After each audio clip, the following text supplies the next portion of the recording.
اليوم راح نعيش وياكم قسم من أقسام شركة نور النبراس. طبعا الشركة مكونة من 6 طوابق. اليوم راح ناخذ جولة بالطابق الأول اللي هو طابق الإدارة. وهنا عندنا الريسبشن، والقعدة لطيفة وأكيد من نقعد لازم نتفرج على هاي المقاطع الممتعة. وهنا عندنا مكتب المدير، هسا نروح ناخد فرع على الموظفين ونتعرف عليهم. نوار، مسؤول المحاسبين وأيقونة التفاؤل بالشركة.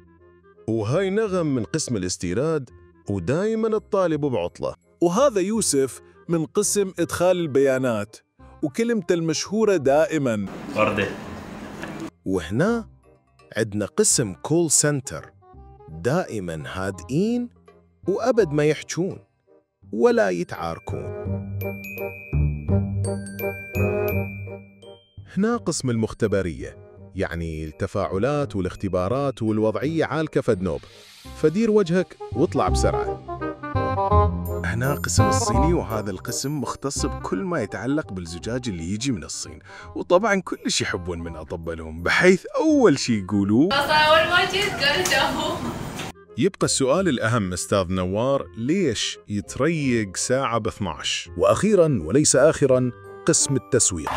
طبعاً تصعب الكلمات بوصف هذا القسم.